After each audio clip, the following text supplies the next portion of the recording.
ಮಂತ್ರಾಲಯದಲ್ಲಿ ಮೂವರು ಯುವಕರು ನಾಪತ್ತೆಯಾಗಿರುವ ಪ್ರಕರಣಕ್ಕೆ ಸಂಬಂಧಪಟ್ಟ ಹಾಗೆ ಪೊಲೀಸರು ಹಾಗೂ ಮಠದ ಸಿಬ್ಬಂದಿಯಿಂದ ಈಗ ಶೋಧ ಕಾರ್ಯ ಮುಂದುವರಿತಾ ಇದೆ.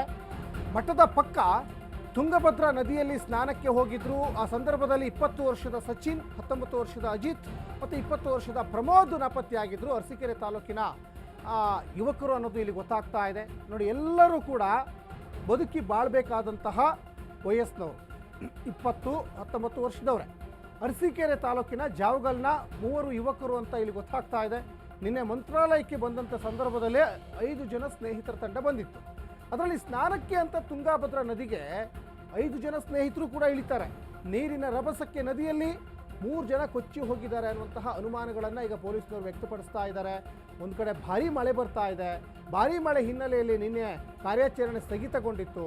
ಮಂತ್ರಾಲಯ ಪೊಲೀಸ್ ಠಾಣಾ ವ್ಯಾಪ್ತಿಯಲ್ಲಿ ನಡೆದಿರುವಂತಹ ಘಟನೆ. ಇನ್ನು ತುಂಗಭದ್ರಾ ಡ್ಯಾಮು ಸಹಜವಾಗಿ ಉಕ್ಕಿ ಹರಿತಾ ಇದೆ. ಅನೇಕ ಜಲಾಶಯಗಳು ಉಕ್ಕಿ ಹರಿತಾ ಇದ್ದಾವೆ. ನೋಡಿ, 5 ಜನರು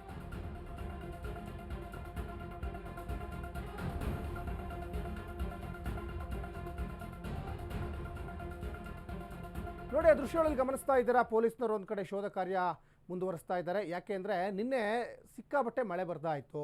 ಮಳೆ ಬರ್ತಾ ಇದ್ದಂತಹ ಹಿನ್ನೆಲೆಯಲ್ಲಿ ಕಾರ್ಯಾಚರಣೆಗೂ ಕೂಡ ತೊಂದರೆ ಆಗಿತ್ತು. ಈಗ ಪೊಲೀಸ್ನವರು ಮತ್ತು ಮಠದ ಸಿಬ್ಬಂದಿಗಳು ಸೇರಿ ಈಗ ಶೋಧ ಕಾರ್ಯವನ್ನು ಮುಂದುವರಿಸ್ತಾ ಇದ್ದಾರೆ. ದೃಶ್ಯಗಳಲ್ಲಿ ಗಮನಿಸ್ತಾ ಇದ್ದೀರಾ. ಪಾಪ ಒಟ್ಟು 5 ಜನರಲ್ಲಿ 3 ಜನ ಈಗ ನಾಪತ್ತೆಯಾಗಿದ್ದಾರೆ ಅಂತ ಕೂಡ ಗೊತ್ತಾಗ್ತಾ ಇದೆ. ಇವರೆಲ್ಲರೂ ಕೂಡ ಅರಸೀಕೆರೆ ತಾಲೂಕಿನ ಜಾವಗಲ್ನ ಯುವಕರು ಅನ್ನೋದು ಇಲ್ಲಿ ಗೊತ್ತಾಗ್ತಾ ಇದೆ.